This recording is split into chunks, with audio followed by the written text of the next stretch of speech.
Salut à tous, c'est Audrey, bienvenue dans cette capsule geek. Alors au sommaire cette semaine, on va chambouler un petit peu les habitudes. On va parler évidemment de l'E3, de mes attentes jeux vidéo. On parlera aussi de jeux de société qu'on a testés et franchement il y en a des très bons.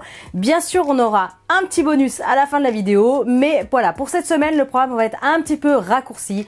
Parce que là, ça va être surtout jeux vidéo et jeux de société. Alors, j'ai pris avec moi mon petit bloc-notes parce que, évidemment, pour toutes les conférences E3, j'ai noté toutes mes attentes, toutes mes envies et je vais donc vous en parler ce soir. Allez, on y va pour cette capsule geek. Allez, on va commencer avec Luigi Mansion 3. Enfin, le troisième opus. On pensait qu'ils allaient en parler l'année dernière à l'E3. C'était le flop total. Personne n'en avait parlé. C'était la déception. Et là, évidemment, cette année, ils en parlent. On a eu quelques images super. Alors, évidemment, toujours aussi colorées. Toujours aussi... fantomesque, j'ai envie de dire, je sais même pas si ça se dit, mais voilà. Donc voilà, toujours aussi coloré, toujours aussi flippant, toujours aussi drôle parce qu'il y a quand même des parties qui sont vraiment assez fun. Apparemment, il va y avoir de nouvelles fonctionnalités, c'est assez sympa. Luigi va pouvoir se dédoubler et son double, j'ai cru comprendre qu'il allait être un peu en slime. Donc du coup, il va pouvoir se faufiler à des endroits que le Luigi normal ne pourra pas atteindre. Donc c'est assez sympa. Et j'ai aussi cru comprendre qu'on allait pouvoir jouer à plusieurs. Donc voilà, ça va sortir à la fin de l'année et autant vous dire que j'ai vraiment trop hâte. Alors ensuite, Animal Crossing, oui je sais, il va sortir qu'en 2020, mais voilà, on a eu quelques images, étant donné que je suis totalement fan d'Animal Crossing, je les ai tous faits. J'attends évidemment celui-ci avec impatience. Donc là, on a pu voir évidemment le petit personnage en train de faire son jardin, de pêcher, il y a différentes saisons, un peu comme d'habitude. On va avoir pas mal de nouvelles fonctionnalités là-dessus aussi, mais voilà, ça va être sur une île déserte et j'en sais pas plus, parce que j'ai vu tellement de conférences et de jeux que j'avoue que je mélange un peu tout. Mais voilà, Animal Crossing, franchement trop hâte. Alors évidemment, on va attendre tous avec impatience le Zelda de la suite. Donc le premier, c'était celui avec le monde ouvert. Mince, j'ai oublié le nom. Je vous le rajouterai. De toute façon, je vais vous mettre en insert les petites bandes annonces. Mais voilà, forcément, le 1 était juste super phénoménal, magnifique, il n'y a même pas de mots pour le définir. Et là, le 2 va sortir, donc j'ai vraiment trop hâte. Et pendant qu'on parle de Zelda, il va y avoir un autre Zelda aussi remasterisé. Et là, c'est pareil, ça va être sur ma liste de mes attentes. Trop hâte. Alors, évidemment, Cyberpunk, je pense que si vous jouez un petit peu aux jeux vidéo, vous êtes tous dans le même cas, tous à attendre Cyberpunk. Surtout qu'à la fin, j'ai vu qu'il y avait Keanu Reeves, donc c'est juste mais trop génial, j'adore Keanu Reeves. Et voilà, un jeu où il est dedans, c'est top. Alors évidemment, c'est si vous connaissez un petit peu l'univers de ce jeu vidéo, c'est très punk, vous l'aurez compris, très coloré, c'est assez violent quand même, mais voilà, je pense que j'y jouerai pas toute seule, ça va être un coup moi, un coup Monsieur Choco, ou peut-être que je le regarderai jouer, mais franchement j'ai vraiment hâte de le découvrir. Ensuite, un jeu de zombies, un vieux jeu de zombies, oui, pour le 25e anniversaire, ils vont ressortir Cops Killer, hyper méga kitsch, et ce jeu, je le veux. Alors, comme il est en démat, évidemment, ils vont le sortir sur Limited Run, et au niveau des dates, je crois que c'est 5 juillet et 19 juillet, il me semble, si je me trompe pas. Voilà, je regarde, mais voilà, kitschissime, il y a pas plus kitschissime, en fait, c'est pas possible, mais comme j'adore les jeux de zombies, et un peu, voilà, tout ce qui est film interactif, jeu, je trouve que c'est juste parfait, et j'ai vraiment trop hâte de l'essayer. Bien sûr, j'attends avec impatience Life is Strange 2. D'ailleurs, il va falloir un jour quand même que je vous fasse une partie jeux vidéo sur les premiers opus. Et ils sont juste mais d'enfer. Et là, l'histoire a l'air tellement prenante, mais tellement, enfin bon voilà, tellement quoi, vous l'aurez compris, mais j'ai vraiment trop hâte d'y jouer. Pareil, Life is Strange, c'est un jeu interactif où vous avez des choix à faire, des décisions à prendre, et forcément, comme j'ai accroché les premiers, j'ai vraiment hâte de découvrir le deuxième. Ensuite, trop hâte d'essayer le Dragon Quest Builder 2. Si vous connaissez un petit peu les autres, voilà, c'est de la construction, mais celui-ci est juste trop mignon, et évidemment derrière il y a Toriyama, le papa de Dragon Ball entre autres, donc forcément ça m'attire et j'ai vraiment très hâte de l'essayer celui-là. Ensuite, Mario et Sonic aux Jeux Olympiques. Bon voilà, c'est un classique, c'est un truc qu'il faut avoir dans sa collection. Mais là aussi, je suis assez curieuse. J'adore Mario, j'adore Sonic. De toute façon, j'adore ce genre d'univers. Et les Jeux Olympiques, hein, vous l'aurez compris, vous allez pouvoir essayer plein de sports différents. Et le mélange des deux, voilà, c'est très sympa. C'est vraiment un jeu que j'attends. Ensuite, on va avoir le nouveau Pokémon qui va sortir sur Switch. Alors là, je l'attends avec impatience pour jouer avec Alexandre. Parce que bon, Maxime, il jouait il y a quelques années au Pokémon, il les a tous faits. Mais bon, voilà, maintenant il a grandi. Maxime va sur ses 14 ans et il joue plutôt à autre chose. Donc là du coup Pokémon c'est un jeu qu'on va faire avec Alexandre, ça va être assez sympa et je trouve qu'il est vraiment très joli, toujours tout aussi coloré, donc on a hâte de le découvrir tout simplement. Ensuite, alors là j'ai été sérieusement mais vraiment surprise. On a un jeu qui va s'appeler 12 minutes et là c'est vraiment très mystérieux parce qu'en fait dans le trailer vous allez avoir une vision d'un appartement avec un couple et vous allez, en fait c'est comme si vous étiez collé au plafond et que vous les regardiez du coup en bas. Et apparemment c'est très bizarre parce qu'on voit une scène, vraiment le moment présent, avec des événements que le mari a l'air déjà de prévoir. Et par moment on a des sortes de flashbacks comme ça, où on voit des scènes qui sont déjà passées. On revient au passé, au présent, au futur, c'est très étrange. C'est un trailer qui dure vraiment très peu de temps, mais alors là pour le coup je suis très curieuse. Bon par contre on n'a pas de gameplay, c'est vraiment juste un petit trailer, mais vraiment pour le coup j'ai très hâte de le découvrir aussi celui-là. Ensuite, on va avoir le jeu Projet Blair Witch. Au début du trailer, quand je l'ai vu arriver, je me suis dit mais qu'est-ce que c'est que ce truc? Qu'est-ce que c'est que ce jeu? C'est un jeu de quoi? De mutants, de zombies? Et non, c'est Projet Blair Witch. Alors moi, j'avais vu le film il y a très longtemps, voilà, sans plus.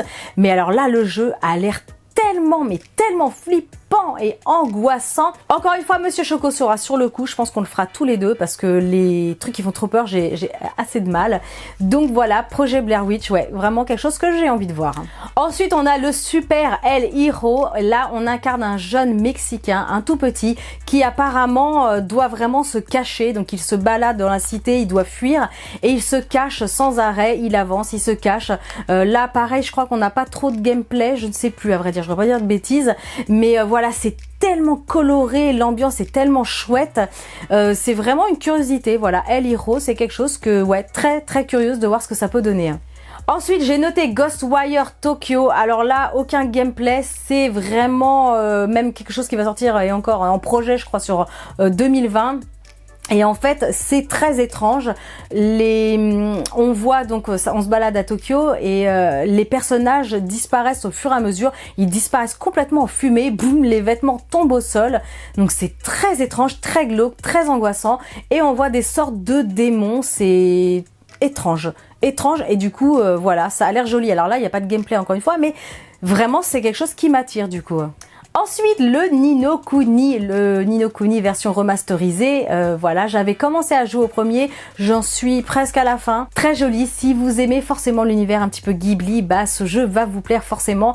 Ni no Kuni, c'est trop joli, vous allez avoir du combat, il va falloir avancer dans un monde ouvert, c'est vraiment très joli, très poétique, très chouette. Ensuite, on a Ori, alors là c'est pareil, c'est tellement beau, mais bon, c'est quand même assez glauque, hein. Vous allez avoir des grosses bestioles, des grosses araignées, vous allez évoluer dans un monde quand même pas très sympa, mais c'est super joli, c'est coloré, c'est lumineux, j'adore. Ça a même un côté un peu poétique. Pareil, je vous mettrai le trailer de toute façon pour que vous ayez quand même un petit aperçu, quelques images. Et Ori, bah, vraiment très hâte de le découvrir aussi. Ensuite, on a Way to the Wood. Donc là, vous incarnez un daim avec son faon et vous allez avancer. Et au fur et à mesure que vous avancez dans le jeu, la lumière se fait. Et bon, j'ai pas plus de détails. Pareil, je vous mettrai un trailer. Mais c'est tellement beau, c'est tellement joli. Vraiment, je suis assez curieuse. Et vous êtes là avec votre petit faon là. Vous marchez, vous évoluez dans un monde différent parce que par moments vous êtes dans la nature, par moments vous êtes dans des bâtiments. Enfin, il y a plein de choses, même dans un train, j'ai cru voir. Et voilà, plus vous avancez, plus la lumière se fait en fait au fur et à mesure. Donc ça a l'air tellement beau. Voilà, je suis assez curieuse. Et on va terminer avec Circuit Superstar. Donc de ce que j'ai compris, apparemment c'est une famille qui a mis ce petit jeu au point. Et j'adore les voitures, j'aime bien les petits jeux de voitures et celui-là a l'air tellement joli et tellement mignon. On peut même, j'ai vu drifter et tout, franchement ça a l'air très sympa. Je suis super curieuse de découvrir aussi ce jeu. Donc voilà pour mes attentes de l'E3. En tout cas, n'hésitez pas à me dire en commentaire si vous avez des jeux en commun avec moi et quelles sont vos attentes à vous aussi. Et maintenant, on va passer aux jeux de société. Alors, on s'est fait plaisir avec Minuscule. Minuscule, pour ceux qui connaissent la petite série télé, c'est juste mais tellement joli et tellement mignon. Moi, je regardais beaucoup cette série avec Alexandre quand il était plus jeune. Et donc, forcément, le jeu est top et j'avais vraiment hâte de le découvrir. Alors, Minuscule, c'est un petit jeu de course. Le matériel est quand même super joli. Donc, c'est pour les 5 ans et plus. Vous pouvez faire 2 à 6 joueurs pour des parties de 15 minutes. Donc, autant vous dire qu'avec des enfants, c'est vraiment l'idéal. Alors, le but du jeu est très simple. Vous utilisez en fait des cartes de déplacement, donc du coup il n'y a pas de dés, c'est vraiment avec des cartes, et vous devez obtenir le meilleur classement avec les autres insectes. Donc du coup le joueur qui a le meilleur score gagne évidemment la partie, et du coup on avance au fur et à mesure sur une petite fresque de cartes avec différentes décorations. Vous avez le sucre, les pistaches, les cerises, il y a aussi des glands, et si je me trompe pas, il doit y avoir des noix. Et voilà, donc du coup vous incarnez les héros de Minuscule, la sauterelle, la guêpe, la mouche, l'escargot, la coccinelle. Bref, c'est un jeu vraiment très mignon. C'est très rapide à comprendre au niveau des règles. Donc voilà, celui qui a le plus haut score de la course gagne évidemment, et autant vous dire que les enfants se prennent très rapidement au jeu. Et Alexandre a adoré, donc on a fait 1 partie, 2 parties, 3 parties, 4 parties et on ne s'arrête plus. Et j'aime beaucoup parce que c'est aussi un petit format très pratique pour les voyages. Donc voilà, c'est une boîte en fer qui s'abîme pas, elle est petite donc vous la transportez facilement, vous mettez ça dans le coffre, ou si vous partez loin vous le mettez dans la soute dans l'avion. Et du coup c'est vraiment génial parce que voilà, vous avez un petit jeu pour vous amuser. Si au cas où par exemple il y a une tempête dehors, il pleut, on ne sait jamais, vous avez un truc assez fun. Donc voilà, Minuscule édité par Bombix. Vraiment, on a été coup de foudre sur ce petit jeu, coup de foudre, vraiment. Allez, ensuite, Kitty Paw. Je pense que c'est le jeu le plus kawaii, girly et coloré que je dois avoir dans ma ludothèque. C'est juste mais adorable. Alors Kitty Paw, édité chez Bombix, pour les 6 ans et plus, 2 à 4 joueurs pour des parties qui vont durer une vingtaine de minutes. Donc super kawaii, comme je vous disais, trop mignon, le matos est magnifique. Vous avez plein de petits chats de toutes les couleurs, des cartes superbes. Alors Kitty Paw est un jeu d'observation, de pulse et de rapidité. Et le but du jeu, c'est d'être le premier à reproduire le schéma de sa carte. Et le joueur qui a le plus de points à la fin de la partie, évidemment, va la remporter. Donc c'est vraiment un petit jeu, mais trop mignon. Pareil, Alexandre a adoré y jouer. Pour rappel, Alexandre a 7 ans et demi. Donc là, le jeu, c'est 6 ans et plus. Donc du coup, évidemment, c'était assimilé sans problème. Pareil, on a un matos de super bonne qualité, les cartes sont bien épaisses, tout ça, donc comme ça s'adresse à des enfants qui sont plus jeunes, c'est quand même pas mal, c'est pas mal vu. Donc du coup, évidemment, c'est super chouette parce que c'est une boîte en métal que vous pouvez transporter facilement quand vous partez. Et franchement, c'est tellement kawaii, c'est tellement japonisant, mais c'est génial quoi. Si vous avez un petit cadeau anniversaire à faire pour une petite, franchement, pensez à ça, c'est vraiment très sympa. Ensuite, je vous propose de découvrir Deep Sea Adventure de chez Pixie Games. Alors, qu'est-ce que c'est que Deep Sea Adventure? C'est une chasse au trésor risquée au fond de la mer. Et c'est absolument extra. On a dû faire encore, je sais pas, une vingtaine de parties. Ce jeu est juste, mais d'enfer. Le matos est tout simple, mais tellement efficace. Et en fait, Deep Sea Adventure, vous allez tout simplement plonger au fond de l'océan. Et évidemment, qui dit plonger au fond de l'océan, dit que vous allez avoir un petit problème d'oxygène à un moment donné. Donc, faut plonger pour aller chercher des trésors, mais il faut pas être trop gourmand non plus parce qu'il y a l'oxygène qui va s'épuiser. Donc, à un moment donné, vous allez avoir des décisions à prendre. Est-ce que je continue pour aller chercher le trésor le plus profond, le plus enfoui, qui va me rapporter le plus de points, ou est-ce que je commence ma remontée parce que sinon, si je reste sous l'eau, évidemment, le jeu est perdu. Donc c'est un jeu qui se joue entre 2 à 6 joueurs pour des parties à peu près de 30 minutes à partir de 8 ans. Et je peux vous dire qu'Alexandre a très bien assimilé les règles. C'est simple, c'est efficace, c'est épuré. Franchement, j'adore. Vous avez les règles dans je ne sais pas combien de langues, c'est un truc de fou. Je crois que c'est 6 langues. Et donc voilà, c'est un jeu auquel on aime énormément revenir. Les petits meeples sont en bois, vous avez des dés qui sont en bois. Donc du coup voilà, c'est vraiment top parce que c'est un jeu pareil que vous pouvez emporter très facilement en voyage. C'est super, franchement si vous connaissez pas ce jeu, il coûte pas très cher. De toute façon, comme d'habitude, je vous mets tout en lien juste sous cette vidéo. Et comme ça, voilà, vous aurez toutes les infos. Mais c'est pareil, c'est vraiment un petit jeu à avoir dans sa ludothèque. Ensuite, le magnifique jeu Secret, édité chez Repos Productions.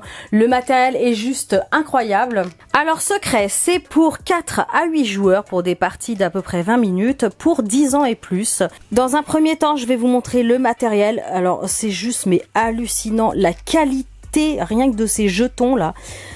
C'est un truc de fou. Donc Secret, c'est un jeu qui va se passer pendant la guerre froide. Donc ça change énormément des choses que je peux vous proposer d'habitude en fait, vous faire découvrir. Alors dans Secret, donc comme je vous disais, c'est la guerre froide et vous allez donc incarner 3 camps différents. La tête d'aigle, c'est le camp de la CIA, le rouge, c'est le KGB et enfin le vert, je pense que vous l'aurez compris, c'est les hippies. Alors ce qui est sympa, c'est qu'au début de la partie, vous allez avoir donc chacun un jeton et vous ne savez pas en fait à qui va avoir quel jeton et du coup vous ne savez pas en fait qui va être le hippie, qui va être la CIA, etc. Donc le principe du jeu en fait c'est que Secret, c'est un jeu d'identité secrète. Alors le but du jeu c'est qu'à la fin de la partie, donc soit la CIA ou le KGB doivent totaliser un score plus élevé, donc ça sera lui le vainqueur, sauf si le hippie arrive à avoir un score individuel le plus faible, c'est donc lui qui l'emportera. Le matériel est super, vous avez 29 cartes personnages, on a des cartes balles, on a une fiche d'aide de jeu évidemment, les cartes aide du jeu et les 10 jetons identité avec le jeton Nations Unies et 2 jetons d'aide du jeu.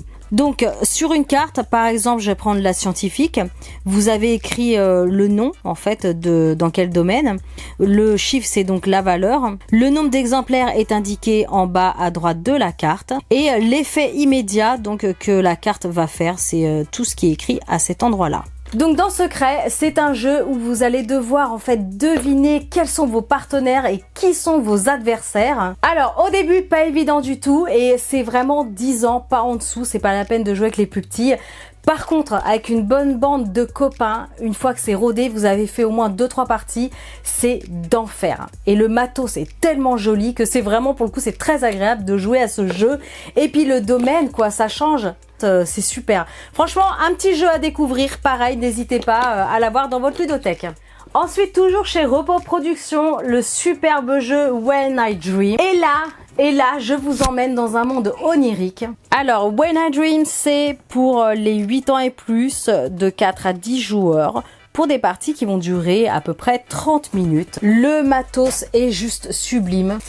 Vous avez même le petit bonnet pour cacher vos yeux, là, le bonnet de nuit, là, je sais plus comment ça s'appelle, le masque. Les cartes sont tellement belles, ça d'ailleurs, ça me fait penser légèrement à Dixit. Bref, à tour de rôle dans When I Dream, vous allez incarner le rêveur. Donc évidemment, vous allez mettre le joli bandeau bleu sur vos yeux pour que vous ne puissiez pas voir évidemment ce qui se passe. Alors le rêveur va devoir en fait deviner un maximum de mots mais dans un temps évidemment limité. D'ailleurs vous avez un petit sablier avec. Donc au fur et à mesure les joueurs vont lui donner certains indices. Donc par exemple je sais pas si c'est forêt ça va être arbre, fougère, plante.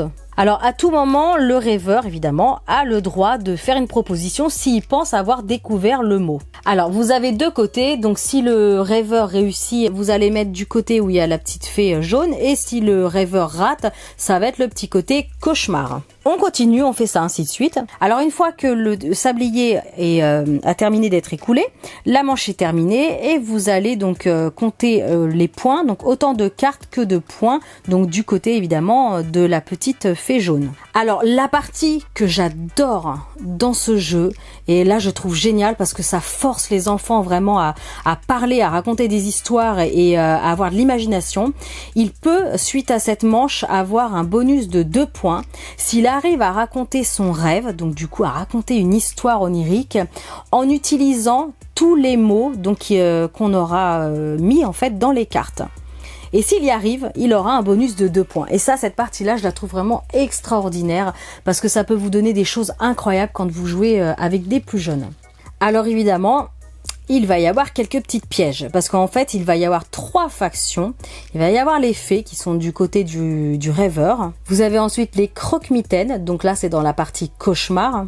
Et enfin, vous avez le marchand de sable qui a pour rôle d'apporter un équilibre entre les 2 autres factions. Donc voilà pourquoi c'est vraiment un gros coup de cœur pour When I Dream, parce que vous l'aurez compris, ça force vraiment les petits à avoir de l'imagination et puis à deviner des mots, à trouver des synonymes. Et vraiment, Alexandre a adoré. Alors c'est pareil, ça demande une petite installation au début, ça demande un peu de rodage, 2-3 parties. Mais alors après, quand vous maîtrisez les règles, c'est super. C'est un jeu qu'on adore. En plus, dans l'univers onirique, je trouve ça très très chouette. Le matos est de super bonne qualité. Donc pareil, je vous mettrai toutes les infos bien sûr sous cette vidéo. Mais voilà, gros coup de cœur en tout cas pour When I Dream. Allez, petit bonus cette semaine. Unikitty géante. Quoique, il y a 2 versions. Celle-ci, c'est la plus petite.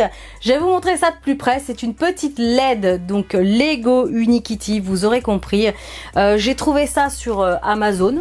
Je l'ai acheté quand c'était en baisse de prix, ça devait être 24 €. Et voilà, je suis fan de Lego, je suis fan de Unikitty. J'adore. Pareil, je vous laisserai les références si vous voulez regarder à quoi ça ressemble de plus près sur Amazon. Les piles sont fournies, donc c'est assez cool. Et en fait, elle s'allume pour 15 minutes. Dedans, c'est une LED. Ça marche avec 3 petites piles, hein, c'est tout con. Mais voilà, sa petite corne s'allume et ça fait une petite veilleuse la nuit. J'adore. Ouais, je sais, c'est très petite fille, mais c'est tellement mignon. C'est tellement mignon. Franchement, non mais elle est adorable. Regardez. Elle est juste extra. Bref, c'était le petit bonus de cette semaine. C'était une capsule un peu spéciale E3, jeux vidéo et beaucoup de jeux de société. Voilà, j'avais vraiment envie de vous faire découvrir beaucoup de jeux cette semaine. En tout cas, j'espère vraiment que ça vous aura plu. N'hésitez pas bien sûr à liker, mettez un gros pouce bleu, ça m'encourage énormément. Partagez cette vidéo, n'hésitez pas bien sûr à la commenter. Et on se retrouve samedi prochain à 20 h pour une nouvelle capsule geek où cette fois-ci il y aura plus de rubriques. Allez, moi je vous laisse et je vous souhaite à tous une très bonne soirée. Salut!